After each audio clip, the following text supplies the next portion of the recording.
My mom and dad drove my brother to taking his own life, so I went undercover to get them arrested. A year after they went to prison, they're calling to say they've changed, but so have I. I was 17 when I allowed my younger brother to be abused in every way possible. To this day, my parents are the most unpredictable people I've ever met. If I accidentally said a curse word, they'd lightly scold me and say, "You shouldn't be using that language." But this was only on a good day. On a bad day, like they had a bad day at work, they'd lock me in the basement with no window, food, and just a Dasani water bottle. Or another time in 6th grade when I wanted to improve my GPA, I wrote out every subject and wrote a list of things I can do to improve. I was so proud of it that I made the mistake of showing my mom. "Honey, I'm so proud of you. You are the best son anyone could ask for." But not even a month later, I wasn't understanding a math question she was trying to teach me, and she immediately started screaming, "You are worded piece of shit. How do you not understand this yet?" Unfortunately, I started crying, and she immediately started tearing my room apart. All the improvements I had written per subject, my Christmas tree, cleared off my entire desk. By the time she was finished, I was so scared that I had managed to be completely silent and stop crying. "You're tidying this all up, you worthless R-word," she said, before slamming the door and walking out. But my breaking point didn't come until I was in the 8th grade, and my brother, Eli, was 11, because they started treating him the same way they treated me, if not worse. And it's not like I spoke back to them or anything. But one day, I heard him crying, because my dad had yelled at him for being an attention seeker when he was sick with a vomiting bug. So I came into his room, pulled him onto my lap, and slowly fed him capfuls of water so he could hydrate without throwing up. But my dad grew suspicious of his sudden silence, and immediately, his bedroom door was flung open. I stood up and pretended like I had been hitting Eli for crying, but my dad knew better. He ordered me to get the F out and locked Eli's door from the outside, and before I could say anything, he grabbed me by the collar, threw me into my room, and I could hear the door lock too. That was the beginning of a life filled with pain. Over the next few weeks, the pants that once fit me could barely stay by themselves. And as for school, our parents had pulled us out and told everyone we were being homeschooled, and of course no one ever fact-checked them. But the worst pain didn't even come from the constant shouting or the overwhelming hunger. It came when I heard my brother crying alone in his bedroom, when I could hear his pleading for help. It honestly felt like I was in some torture chamber. And whenever they did bring us outside, I was so scared of the world that I never even dared to tell anyone. And through it all, there was just one beacon of hope, and that was RuneScape,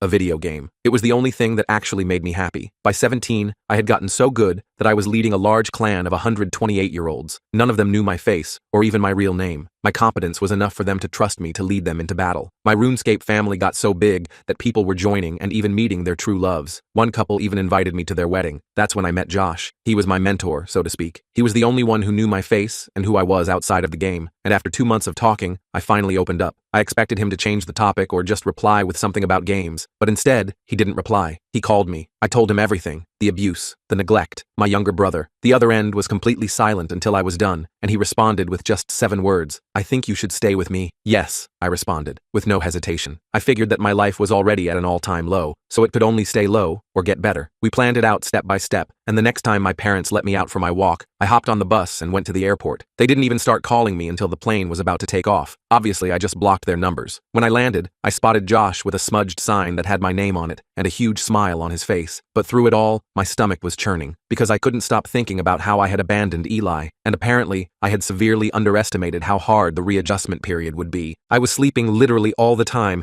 because my body didn't have to be in survival mode anymore. So after 3 weeks, when I could finally stay awake all day without a 6-hour nap, I went through all my voicemails, and that's when my heart was ripped out of my chest. When Eli found out I had left, he took his own life. I collapsed to the floor. Josh rushed in, and when I told him what happened, he assured me that my parents wouldn't go unpunished. At the time, I thought he was just comforting me. I didn't understand the weight of his words then. I was too consumed by grief. The next morning, I woke with unexpected clarity, cutting through my fog of grief. "We need to act," I told Josh over the untouched breakfast he'd prepared, the eggs growing cold on my plate, toast hardening. "If they've taken in new foster kids like my neighbor suspected, those children are in danger." Josh nodded grimly, pushing a plate of eggs toward me. "Eat something. You'll need strength." Food still tasted like ashes, but I forced down a few bites, knowing he was right. What if we contacted my old neighbor Tara? She called CPS once before when she heard screaming. I remembered Tara's concerned face peering over the fence, her tentative questions about the noises she'd heard the night before. My mother had laughed it off, claiming we were watching a horror movie with the volume too high. "Too obvious," Josh countered, his fork scraping against his plate as he considered options. "Your parents would recognize her and never let her near the house." He was right. My parents were manipulative but calculating. They maintained immaculate facades for outsiders, their true nature hidden behind freshly painted walls and practiced smiles. "School records might help," I suggested, grasping for solutions. "There must be documentation from before they pulled us out, teachers who noticed something wrong." I remembered Ms. Kelly, my 6th grade teacher, who had asked about the bruises on my arms, who had sent extra snacks home with me when she noticed I never had lunch. Josh's eyes brightened. Good thinking. I have a lawyer friend who can help access those. He hesitated before continuing, his coffee cup pausing halfway to his lips. There's another option, but you won't like it. What if you contacted them? Ice flooded my veins. Absolutely not. The mere thought of hearing their voices again made my hands shake, coffee sloshing over the rim of my mug onto the tablecloth, the dark liquid spreading like a stain. Just consider it, Josh said gently. If they think you're homesick or regretful, they might lower their guard. Narcissists like them will believe what flatters them, that their control was so complete you couldn't survive without them. His words made horrible sense, but my body rebelled at the idea, sweat beading on my forehead despite the cool room. I couldn't respond, nausea rising at the thought of communicating with them again. I excused myself, retreating to the bathroom where I splashed cold water on my face, avoiding my reflection in the mirror. The bathroom was clean and bright, so different from the mildewed shower and cracked tiles of my parents' house. Even these small differences reminded me how abnormal my childhood had been. Later that day, Tara emailed with disturbing news. She'd glimpsed a girl through the window, Mia, according to county records, with what appeared to be bruising on her face. The email described a small, thin child with dark hair, standing at the upstairs window like a ghost. She ducked away when I waved, like she was terrified of being seen, Tara wrote. The words conjured an image so familiar, it made my chest ache. Another child, trapped in the same nightmare I'd escaped. That night, memories of Eli's face morphed into visions of unknown children suffering the same fate. I tossed in my bed, sheets tangling around my legs, as I imagined small hands pressing against locked doors, hungry stomachs growling in dark rooms, frightened eyes watching for unpredictable rage. By morning, I'd made my decision, my resolve hardened by a night of restless sleep and haunting images. I'll contact them, I told Josh, my voice steadier than I felt. The morning light cast long shadows across the kitchen as he prepared coffee, the rich aroma filling the apartment. But we script everything. I can't improvise with them. My hands still trembled at the thought, but determination had replaced paralyzing fear. We crafted an email designed to stroke their egos while revealing nothing about my location. Josh sat beside me at his computer, suggesting phrases, helping me find the right balance between remorse and independence. Dear Mom and Dad, I wrote, fingers trembling on the keyboard. I'm sorry for leaving so abruptly. I thought I wanted freedom, but I'm realizing how unprepared I am for the real world. Everything is harder than expected. I miss home sometimes. I'm not asking to return, but maybe we could talk? Here's my new number. Each word felt like swallowing glass, but I forced myself to continue, imagining those children's faces instead of my own pain. We used a burner phone Josh had purchased, the cheap plastic device becoming my connection to the past I'd fled. Their response came within hours, dripping with false concern. We've been so worried. After Eli's tragedy, we've been beside ourselves. Where are you? Are you safe? We just want to help. The message arrived while Josh and I were eating dinner, the notification sound making me flinch so violently I knocked over my water glass. Their casual reference to Eli's tragedy, as if it wasn't directly caused by their abuse, made my blood boil. But I maintained the charade, asking about their foster children in my reply, keeping my tone casual and curious. My mother's description of Mia and Liam as troubled children needing firm guidance confirmed my fears. The familiar euphemisms sent chills down my spine. Firm guidance had always meant punishment in our household. Reading between the lines of her complaints about Liam's attitude and Mia's constant crying, I knew the abuse cycle had already begun. The children were exhibiting the same behaviors Eli and I had, one rebellious, one withdrawn, classic responses to trauma. They sound challenging, I wrote back, the words bitter on my tongue. How do you handle it when they misbehave? I pressed send before I could reconsider, knowing we needed explicit evidence of their treatment. The response chilled me. We've implemented some of the same discipline techniques we used with you and Eli. Structure is important for children like these. My stomach lurched at the confirmation, the phone screen blurring as tears filled my eyes. Josh read over my shoulder, his sharp intake of breath echoing my own horror. Over several days,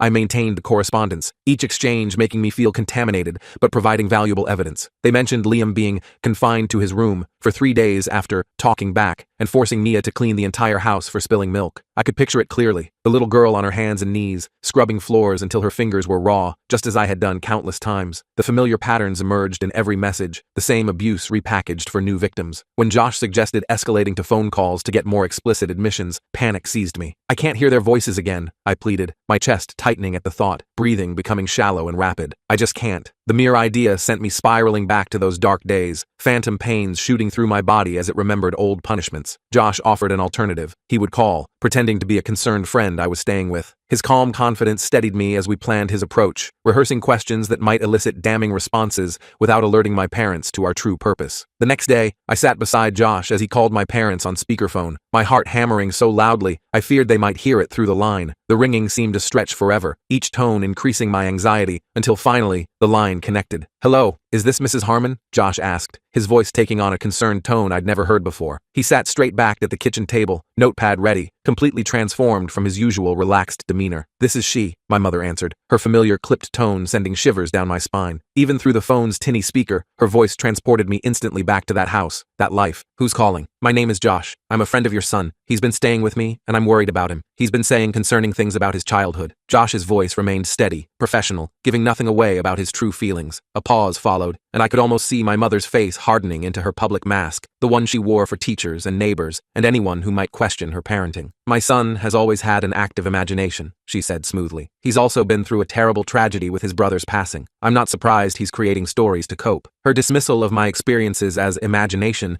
was so predictable it almost made me laugh, a bitter sound I had to stifle with my hand. Josh pressed about the locked rooms and food deprivation, mentioning the foster children. My mother's voice developed an edge, the false sweetness giving way to something harder, more defensive. "I don't know what he's told you, but we've always been loving parents. The foster system thoroughly vetted us. We would never harm any child in our care." The lie was so practiced, so convincing, I almost doubted my own memories for a split second. "Then you wouldn't mind if I reported these concerns to Child Protective Services?" Josh challenged, his pen poised over the notepad, ready to record any revealing response. "Report whatever you want," she snapped, the mask slipping further. "They've already investigated us multiple times because of false accusations. They always find nothing because there is nothing wrong." Her voice rose slightly on the last words, a hint of the rage I knew so well bleeding through her careful control. The call continued with Josh trying different angles while my mother deflected each one. She admitted only to time-outs and privilege removal, nothing that would explicitly constitute abuse. Her answers became increasingly clipped, her patience visibly wearing thin even through the phone line. "She's too careful," I said after Josh hung up, frustration evident in my voice. The kitchen felt too small suddenly, and I paced back and forth, running my hands through my hair. She knows exactly what she can admit to without crossing legal lines. Years of practice had made her an expert at hiding the truth in plain sight. "Maybe," Josh replied thoughtfully, reviewing his notes. "But she revealed something important. CPS has investigated them multiple times. That creates a paper trail, a pattern of concerns." He underlined this point several times, the pen making sharp scratching sounds against the paper. The next day, Josh's lawyer friend Marissa came to the apartment. She was tall and serious, with reading glasses perched on her nose and a briefcase full of legal documents. She reviewed our evidence with sharp, analytical eyes, occasionally asking clarifying questions in her precise, professional manner. "The emails where they admit using the same discipline techniques on the foster children that they used on you are significant when combined with your testimony about what those techniques actually entailed. The multiple CPS reports establish a pattern, and your neighbor's observations add contemporary evidence." She spread the documents across the coffee table, organizing them into neat piles as she spoke. "Is it enough?" I asked anxiously, perched on the edge of the sofa, unable to sit still. The afternoon sun cast long shadows across the room, highlighting the dust motes floating in the air. Marissa sighed, removing her glasses and pinching the bridge of her nose. "It's borderline. The system is designed to keep families together when possible. We need more direct evidence of current abuse, photos of injuries, medical records, or explicit admissions." Her honesty was both refreshing and devastating. That evening, my parents sent an email that made my skin crawl. "We've been thinking, maybe you should visit for a weekend. You could meet Mia and Liam. They could benefit from seeing someone who grew up with our parenting and turned out so well." The message arrived while I was picking at my dinner, the notification sound making me flinch. Josh read it over my shoulder, his expression darkening as he processed the implications. "This could be our chance," he said quietly, setting down his fork with a soft clink against the plate. "If you visited wearing a hidden camera." "No," I refused immediately, pushing my plate away, appetite completely gone. "I can't go back there." The mere thought made my hands shake, cold sweat breaking out across my forehead. The walls seemed to close in, my breathing becoming shallow and rapid. "Not alone," Josh clarified, his voice gentle but firm. "What if we set up surveillance? If you visited wearing a hidden camera?" He outlined a plan where he would be nearby, monitoring everything, ready to intervene at the first sign of trouble. The thought made me physically ill. They'd search me. They're paranoid. I remembered how my father would sometimes check my pockets before allowing me to leave the house, how my mother would rifle through my backpack after school, looking for contraband or notes from teachers. After a sleepless night, tossing and turning as nightmares of that house plagued me, I had another idea. What about Eli's room? They probably haven't changed anything. What if there's evidence there? A diary or something? The morning light filtered through the blinds, casting striped shadows across the bedroom floor, as I voiced the thought that had come to me in the pre-dawn hours. Josh considered this, stirring his coffee thoughtfully. "It's possible, but how would we get access?" Steam rose from his mug, curling in the cool morning air. "I could agree to visit," I said, the words tasting like ash, "but insist on seeing Eli's room to say goodbye properly." The idea terrified me, but the image of those children suffering the same fate as Eli strengthened my resolve. "That's asking a lot of you," Josh said gently, concern evident in his eyes. "Are you sure?" His hand reached across the table, not quite touching mine but offering support. "No," I admitted, my voice barely above a whisper, "but I have to try. For Eli, for those kids." I thought of my brother's face, of the children trapped in that house, and knew I had no choice. We spent days preparing. Josh purchased a tiny button camera for my shirt, testing it repeatedly to ensure it would capture clear footage without being detected. We practiced scenarios with Josh playing my father, preparing me for their manipulation tactics. He would switch suddenly from kind to cruel, mimicking my parents' unpredictability, helping me maintain my composure in the face of triggering behavior. Marissa advised me on what evidence to look for: foster care documents, signs of abuse or neglect, anything that could strengthen our case. The night before the visit, anxiety crushed my chest. I sat on the edge of my bed, struggling to breathe, panic threatening to overwhelm me. Josh sat with me for hours, teaching breathing techniques, his calm presence anchoring me when memories threatened to drag me under. "Remember," he said, "you're not that powerless kid anymore. You're stronger than you know, and I'll be nearby the whole time." His words became a mantra I repeated silently throughout the night. The plan: Josh would drive me, but wait in the car down the street, monitoring the camera feed. If anything went wrong, I had a code word that would prompt him to call police immediately. We went over the details repeatedly, checking equipment, rehearsing responses, leaving nothing to chance. As we drove to my childhood home, nausea rose with each familiar landmark. The neighborhood hadn't changed. The same neat lawns, the same mailboxes, the same trees now slightly taller. Josh squeezed my shoulder reassuringly before I exited the car, his presence a comfort even as I walked away. When Josh parked half a block away, my legs felt leaden as I walked the remaining distance alone. Each step required conscious effort, my body fighting against returning to the source of so much pain. Standing on the porch, I inhaled deeply before ringing the bell. The sound echoed inside, followed by approaching footsteps. My heart pounded so loudly, I was sure they would hear it through the door. When the door opened, I faced my mother for the first time since my escape. She looked older, with new lines etching her face, her hair pulled back in the same severe style I remembered. For a split second, surprise flashed in her eyes before her practiced smile appeared. "You're here," she said, arms opening for a hug. I forced myself to endure her embrace, skin crawling at her touch. Her familiar perfume enveloped me, the scent triggering a cascade of unwelcome memories. Over her shoulder, I saw my father watching from the hallway, his expression unreadable. He stood with arms crossed, leaning against the wall, assessing me with cold calculation. "Come in," my mother urged, her hand on my back guiding me inside. The pressure of her fingers felt like a brand through my shirt. "The children are upstairs doing schoolwork." Her voice carried the same false cheerfulness I remembered, the tone she used when pretending everything was normal. The house looked identical, yet somehow smaller than in my memories. The same beige walls, the same family photos arranged to project an image of happiness, the same furniture positioned exactly as it had been when I left. The familiar scent, my mother's cloying perfume mixed with lemon cleaner, triggered a flood of unwelcome memories. My feet remembered every creaking floorboard, every path to avoid detection. "Would you like some tea?" she asked, steering me toward the kitchen. The room was spotless as always, counters gleaming under harsh fluorescent lights, not a dish out of place. "Actually," I said, my voice steadier than expected, "I was hoping to see Eli's room first, to say goodbye properly." I met her gaze directly, something I rarely dared do as a child. My parents exchanged a quick glance, a silent communication I recognized from years of watching for warning signs. "Of course," my father said, speaking for the first time. His voice was exactly as I remembered, deep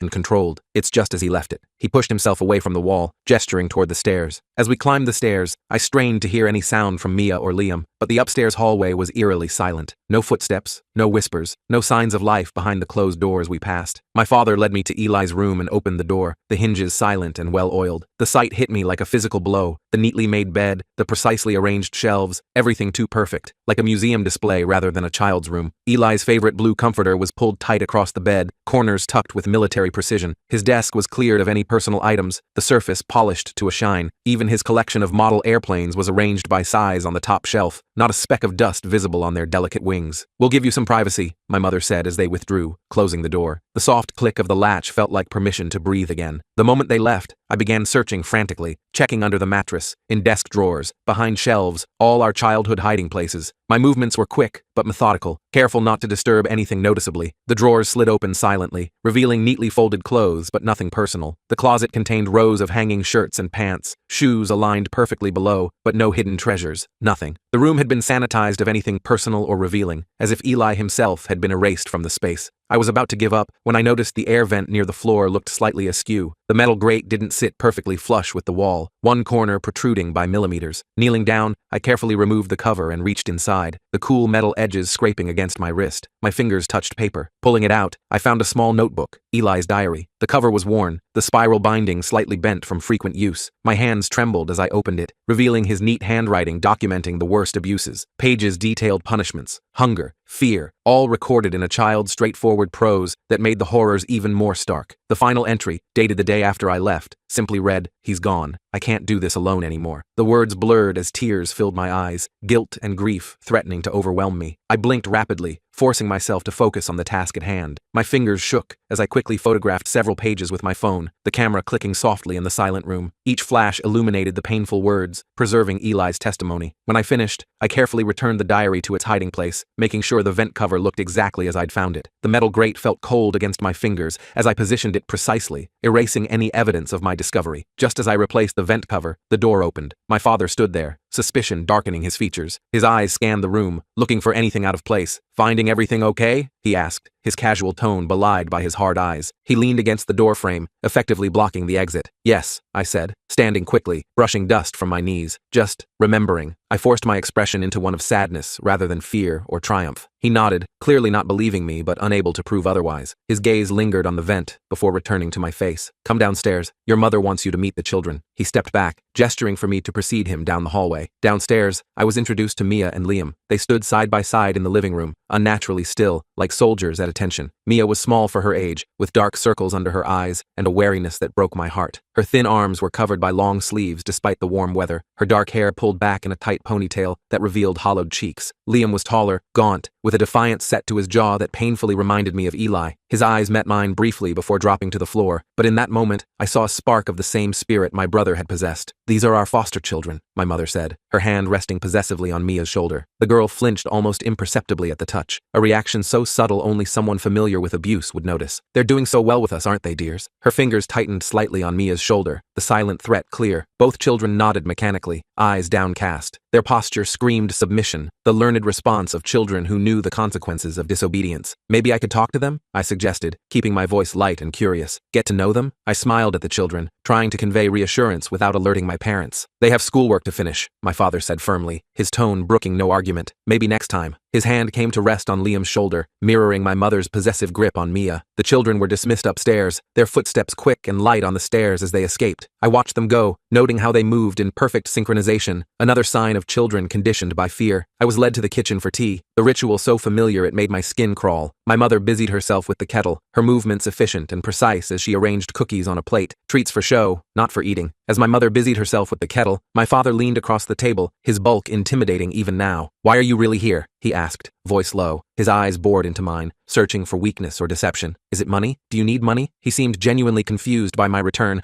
unable to conceive of any motivation beyond the practical. "No," I answered truthfully. "I just needed closure. About Eli." I held his gaze, something I couldn't have done months ago. The camera in my button felt heavy, a reminder of my purpose. My father's eyes narrowed. "Your brother made his choice, a selfish, cowardly choice." His words were designed to hurt, to provoke a reaction he could use against me. I bit my tongue so hard I tasted copper, the metallic flavor grounding me in the present. Through the roaring in my ears, I heard my mother return with the tea, the delicate clink of china against saucers belying the tension in the room. "We've moved on," she said, as if continuing a conversation. She poured tea with practiced grace, steam rising from the floral cups. "We're helping children who need us now, children who appreciate what we do for them." She smiled thinly, passing me a cup that rattled slightly in its saucer. The implication was clear. Unlike Eli and me, these children were grateful for their care. The familiar manipulation made bile rise in my throat. I recognized the tactic, dividing children into good and bad categories, rewarding compliance and punishing resistance. "And how do you discipline them?" I asked, keeping my voice casual. I stirred sugar into my tea, the spoon clinking against porcelain. "When they don't appreciate what you do?" I looked up, catching the quick glance my parents exchanged. "The usual ways," my father said vaguely, shifting in his seat. "Timeouts, loss of privileges." His fingers drummed lightly on the table, a nervous tell I'd never noticed before. "Like you did with us?" I pressed, maintaining eye contact. The camera needed to capture this, needed to record their responses. "We learned from our mistakes with you and Eli," my mother said smoothly, her practiced smile never reaching her eyes. "We're better parents now." She sipped her tea, the picture of composure. The conversation continued, a dance of veiled meanings and half-truths. My parents probed for information about my living situation, while I deflected with practiced responses. The clock on the wall ticked loudly in moments of silence, marking time in a house where time had once seemed to stand still for me. After what felt like eternity, a crash sounded upstairs, followed by a cry of pain. The sound cut through the artificial pleasantries like a knife. My father's face darkened as he stood abruptly, chair scraping against the floor. "Excuse me," he said, already moving toward the door. Without thinking, I stood too, adrenaline coursing through my veins. "I'll come with you." The words came out more forcefully than I intended. "That's not necessary," he said coldly, turning to face me. His posture shifted subtly, becoming more threatening. I insist, I replied, matching his tone. For a moment, we stared at each other. I saw surprise flicker in his eyes at my defiance, so different from the cowed child he remembered. Before he could respond, another cry came from upstairs, louder this time. My father turned and strode toward the stairs with me following close behind, my heart pounding with each step. In the hallway, we found Liam sprawled beside a broken lamp, Mia standing nearby, eyes wide with fear. Shards of ceramic lay scattered across the carpet, the lampshade tilted at an odd angle against the wall. What happened? My father demanded, his voice tight with controlled anger. He loomed over Liam, who remained on the floor, one arm clutched protectively against his chest. I tripped, Liam said quickly, words tumbling out in his haste to explain. It was an accident. His eyes darted between my father and me, gauging which of us presented the greater threat. My father's face contorted with rage, the mask of civility dropping completely. Do you have any idea how much that lamp cost? Get up now. Spittle flew from his mouth as he shouted, his face reddening with each word. Liam scrambled to his feet, wincing as he put weight on his right ankle. Blood seeped through his sleeve from a cut on his arm,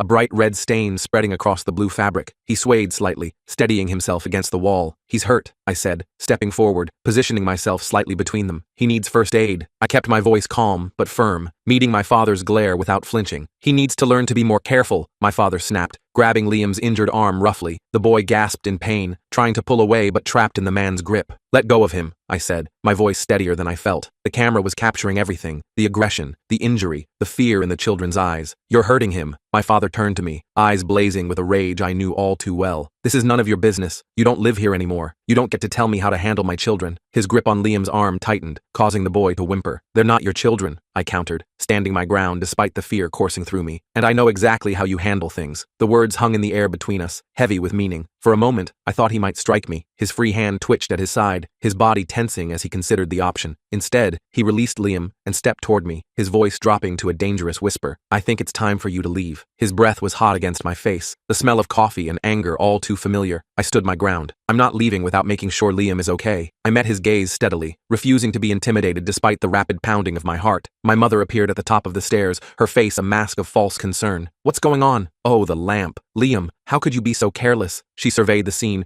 quickly assessing how to regain control of the situation. It was an accident, Mia said, speaking for the first time. Her voice was small but determined, surprising everyone with her intervention. He tripped because he's dizzy. We haven't had lunch yet, or breakfast. The words tumbled out quickly, as if she feared losing her courage. My mother's fake smile faltered. Don't be ridiculous. Of course you had breakfast. Her eyes darted to me, gauging my reaction to this revelation. No, we didn't, Liam said, defiance flickering in his eyes. He stood straighter despite his injury, Mia's support emboldening him. We haven't eaten since yesterday morning. His voice grew stronger with each word, the truth finally spoken aloud. My parents turned to me, clearly gauging my reaction. I kept my expression neutral, but inside I was seething. Nothing had changed. They were still starving children as punishment, still using food as a weapon of control. I think there's been a misunderstanding, my mother said with a forced laugh. She smoothed her blouse, composing herself quickly. The children had a late breakfast while you were upstairs. They must have forgotten. The lie came easily, practiced over years of deflecting suspicion. We didn't, Mia insisted, then shrank back as my mother shot her a warning look, the silent threat clear even to me. I'd like to help clean up this mess, I said, buying time. My mind raced, calculating how to extend this moment, how to gather more evidence. And Liam's cut needs bandaging. I gestured to his arm, where blood continued to seep through his sleeve. My father looked ready to refuse, his jaw clenching with barely contained rage. But with me as a witness, he had to maintain his facade. Fine. First aid kit is in the bathroom. I'll get a broom. The words came through gritted teeth as he turned toward the stairs. As he went downstairs, I guided Liam to the bathroom with Mia following. The children moved cautiously, as if expecting a trap. Once inside, I closed the door and turned to them. The small bathroom felt crowded with the three of us, the fluorescent light harsh on their pale faces. Has this happened before? I asked quietly, keeping my voice low. I wet a washcloth with warm water and gently cleaned the cut on Liam's arm. The not eating? Both children nodded, wariness mixing with hope in their eyes. They exchanged a glance, silently deciding how much to reveal. What else do they do? I pressed, keeping my voice low. I opened the medicine cabinet, finding the familiar first aid kit exactly where it had always been. Lock us in our rooms, Liam whispered, glancing nervously at the door. Sometimes for days. His voice trembled slightly, the admission clearly difficult. Make us clean everything over and over, Mia added, gaining confidence from Liam's disclosure. If it's not perfect, we start again. She held up her hands, showing reddened, chapped skin from harsh cleaning chemicals. Call us names, Liam continued, the words coming faster now. Stupid, worthless, R-word. His eyes met mine, recognition passing between us. He knew I understood because I'd lived it too. My heart broke hearing the familiar pattern. The same abuse, the same tactics, the same suffering inflicted on new victims. As I cleaned and bandaged Liam's cut, applying antibiotic ointment and a gauze pad, I made a decision. The camera was capturing everything, recording testimony that would be impossible to dismiss. Listen carefully, I said, meeting their eyes. What they're doing is wrong. It's abuse, and I'm going to help you, but I need you to be brave a little longer. Can you do that? I kept my voice steady, trying to project a confidence I didn't entirely feel. They nodded, hope flickering in their eyes like a fragile flame. Mia's hand found Liam's, their fingers intertwining in silent support. I have to leave now, but I promise I'll be back with help, soon. I secured the bandage with medical tape, my movements gentle but efficient. Hearing my father's footsteps approaching, I finished bandaging Liam's arm. The heavy tread on the stairs signaled his return, each step a countdown to our separation. When my father knocked, I opened the door calmly, positioning myself between him and the children. All better, I said. Just a small cut. I stepped aside, revealing Liam's neatly bandaged arm. My father grunted impatiently. Your mother's waiting downstairs to say goodbye. The dismissal was clear, his patience exhausted. I nodded, then turned to the children. It was nice meeting you both. Take care of yourselves. The double meaning wasn't lost on them. Liam gave a slight nod while Mia's eyes shimmered with unshed tears. Downstairs, my mother tried once more to extract information about my living situation. Her questions thinly veiled attempts to locate me. I deflected her questions with vague responses, revealing nothing of value. The grandfather clock in the corner ticked loudly, marking the final moments of my visit. At the door, she attempted another hug, which I endured stiffly. Her arms felt like chains around me, her perfume suffocating. You should visit again soon, she said. The children would like that. Her smile didn't reach her eyes, which remained calculating and cold. I will, I lied, sooner than you think. The promise held a different meaning than she understood. Walking away, I felt their eyes watching from the window. I maintained a casual pace until out of sight, then sprinted to Josh's car. My legs carried me faster than I thought possible, fueled by adrenaline and the desperate need to escape that house once more. I saw everything, he said, as I slid into the passenger seat. His laptop was open on the dashboard, the camera feed still active. We've got them. His face was grim but satisfied, one hand already turning the key in the ignition. Josh drove straight to Marissa's office, his knuckles white on the steering wheel. I sat silently, processing what had happened. The fear in Mia's eyes, the defiance in Liam's, the suffocating atmosphere of that house. The familiar streets passed in a blur, my mind still partly trapped in the past. You were incredible, Josh said, glancing at me. I don't think I could have faced my abusers like that. His voice held genuine admiration. I nodded, not trusting my voice. My body felt disconnected, floating slightly above itself as the adrenaline crash hit. The reality of what I'd just done, confronting my parents, standing up to my father, promising those children help, was slowly sinking in. Marissa was waiting, the camera footage already loaded on her computer. Her office was cool and professional, law books lining the walls and certificates framed behind her desk. This is exactly what we needed, she said, reviewing the video. Her fingers tapped notes on her keyboard as she watched. The children's statements about food deprivation, the physical grabbing of Liam's injured arm, your parents' reactions. Combined with Eli's diary and your testimony, we have enough for emergency action. Her efficiency was reassuring, her confidence bolstering my own. How soon? I pressed, my voice hoarse. I leaned forward in my chair, desperate for a timeline, for certainty that those children wouldn't spend another night in that house. Tonight, she said. We don't want to give your parents time to coach the children or hide evidence. She was already reaching for her phone, setting the process in motion with a series of calls to colleagues, judges, child protective services. Relief flooded me, followed immediately by anxiety. What if my parents deny everything? What if the kids are too scared to talk? I twisted my hands in my lap, imagining all the ways this could still go wrong. The evidence speaks for itself, Marissa assured me. She turned her monitor so I could see the footage more clearly. My father grabbing Liam's injured arm, the children's testimony about food deprivation, the physical evidence of neglect visible in their appearance, and children often open up once they're in a safe environment. Her confidence steadied me, her experience a ballast against my fears. That night was endless. Josh and I waited in his apartment, jumping at every phone sound. I paced the living room, unable to sit still, while Josh made cup after cup of tea neither of us drank. The clock seemed to move in slow motion, each minute stretching into eternity as we waited for news. Around midnight, Marissa texted, "Children removed, in emergency foster care, parents being questioned." The simple message carried enormous weight. I collapsed onto the couch, tears streaming down my face, not sadness, but relief and vindication. For the first time since learning about Eli, I felt I'd done something right. Josh sat beside me, his presence solid and reassuring as I processed the flood of emotions. The next weeks passed in a blur of statements and meetings. I formally testified about my childhood abuse, providing dates, details, and patterns. Marissa guided me through the process, protecting me from unnecessary re-traumatization. Officials took my statement in a comfortable room with soft lighting and comfortable chairs, so different from the harsh interrogation I had feared. Eli's diary became crucial evidence, his words speaking the truth he couldn't tell in life. 6 months after my parents' arrest, they accepted a plea deal, significant prison time,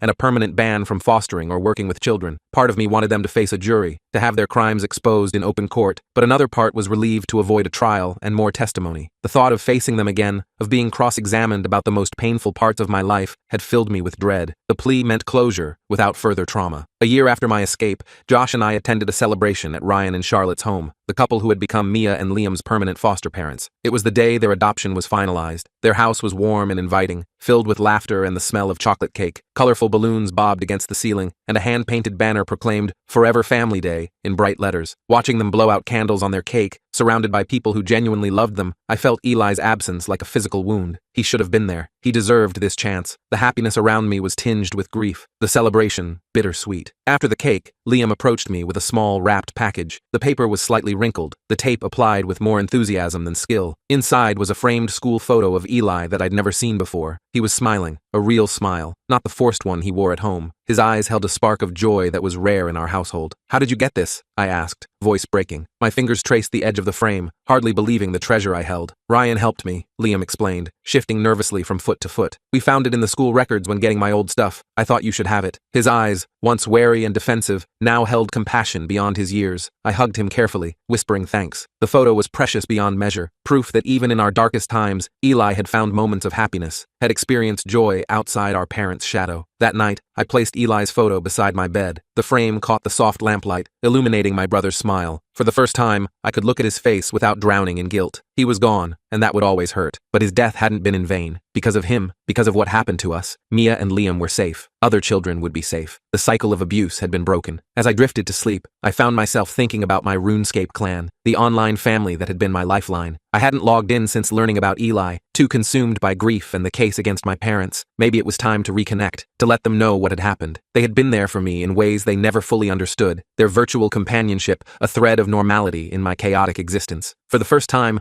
I thought about the future beyond mere survival. College, perhaps. Meaningful work. Real relationships. Josh had mentioned community college courses, suggesting I might find direction in helping other abuse survivors. The idea held appeal, using my experience to ensure others didn't suffer as we had. It wouldn't be easy. The scars of my childhood wouldn't disappear overnight, if ever. Nightmares still visited regularly, and certain sounds or smells could trigger panic attacks without warning. But I was learning coping mechanisms, developing tools to manage the aftermath of trauma, and for the first time, I believed healing was possible, and that was enough for now.